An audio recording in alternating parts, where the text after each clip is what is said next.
Dobrodošli spet nazaj. Moje ime je Aleksandar Šinigoj in z vami imam zdaj drugi brezplačen video. To pomeni drugi brezplačno darilo, drugi komplet nekih nasvetov, ki bi jih rad dal z vami za vse tiste, ki bi radi postali dobri life business coachi, ki bi radi se ukvarjali s tem, kako s coachingi pomagati ljudem, da postanejo bolj motivirani, boljši in tako dalje.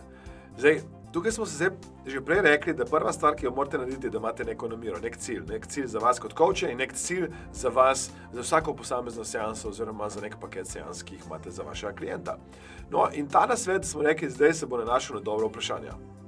Dobra vprašanja so seveda vprašanja, ki klientu pomagajo razmišljati, ki klientu pomagajo odpirati, širiti model sveta. Zdaj, če pogledate, če jaz vprašam vas, kako lahko nekaj naredite, je vprašanje, ki je že usmerjeno v neko aktivnost. To je lahko dobro vprašanje, vendar recimo, da ste prvi v meri na coaching in vaš cilj je, da recimo dosežete neko spremembo na nivoju kariere. In jaz vas začnem spraševati, kako lahko to naredite. In če začnem z vprašanjem, ki je orientirano v akcijo, prehitro lahko v sebi v resnici odvzamem motivacijo.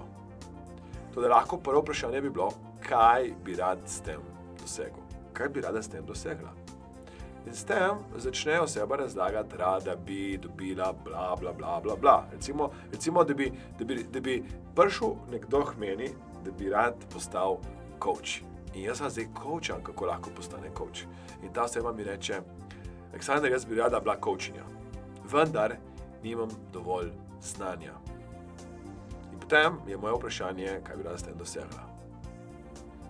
Ja, in potem, ko se začne razlagati, rada bi seveda s tem se preživljala, rada bi uživala, rada bi pomagali ljudem, rada bi seveda čutila nek prispevek ljudem in tako dalje, kar nekaj ljudem začnejo razlagati že v svojih vrednotah.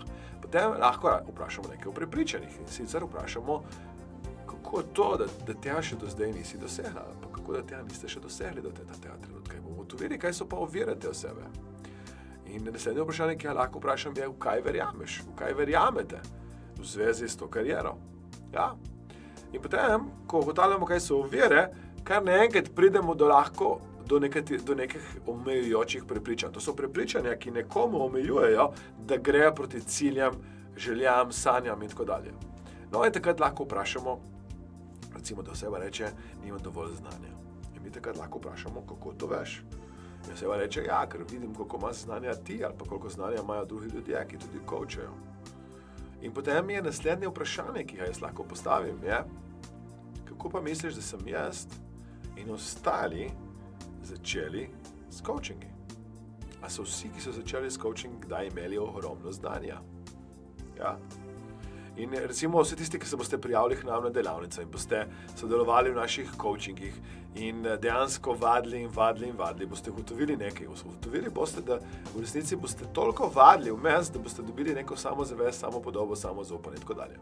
Ja. Dobra vprašanja so tudi vprašanja odprtega tipa.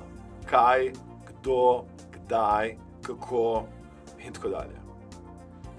Če boste dali vprašanje ali je to pa to, je v resnici to zaprto vprašanje, ki ima na koncu da ali pa ne.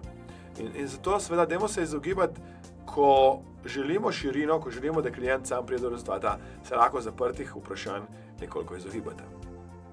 Recimo eno tako zelo simpatično vprašanje, ki mi je blazno všeč in bi vam rad podaril kot moje posebno VIP darilo za vse na vas, ki zdaj to gledate, je, oseba reče, ne znam. In mi kot coachi lahko vprašamo, kaj pa če bi znal. Namen tega vprašanja je seveda, oseba vam postavi oviro in vi z vprašanjem oviro odstranite in rečete, kaj pa če tega ne bi bilo, kako bi potem se vedel. Ali pa oseba reče, ne vem. In vi vprašate, kaj pa če bi vedel.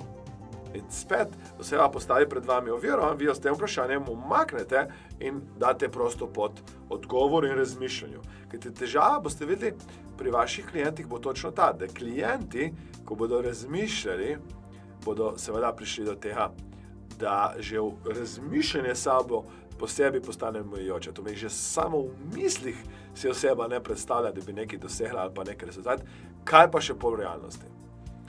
Tako da vabim vas, da uporabite vprašanja kaj, kdaj, kako, kje, da začnete najprej z vrednotami prepričani in šele potem greste na aktivnosti.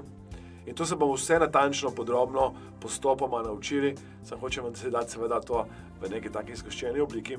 In dajte seveda tudi paziti to, da ste pri temu potrpežljivi in ne že v samo vprašanje date odgovora. Ne? Ker recimo, včasih ljudje rečejo, jaz se nečem ukvarjam športom in vi boste vprašali, kaj pa če bi se ukvarjal športom? In to je isto, kot če bi rekli v resnici to v obliki stavka. Sam zgleda kot coaching vprašanje, v resnici je kar sugestija. Tako da jaz se vam zahvaljujem, da ste bili z mano na tem drugem brezplačnem posnetku, ki je seveda moje darilo za vas, ki želim, da postanete najboljši live business coachi, kar je možno. In hkrati vas vabim, da ste z mano v tretjem posnetku in v tretjem posnetku se bomo pogovarjali o tem, kako izvesti dober coaching. Kaj so predpogoji, da je dober coaching narejen. Prav? Tukaj vas vabim, seveda, da se mi pridružite v tretjem posnetku, to je tretji posnetek, ko se pogovarjamo, kakšni so pogoji, kaj se mora zgoditi, da vi seveda izvedete nek dober coaching, dobro seanso z vašim klientom. Hvala lepa, ker ste bili z mano. Uporabljate ta darila, te posnetke za to, da pomagate sebi, da pomagate drugim. Jaz želim, da skupaj z nami postanete najboljši live business coachi in seveda, da ta orodja in te tehnike uporabljate do konca življenja. Hvala lepa.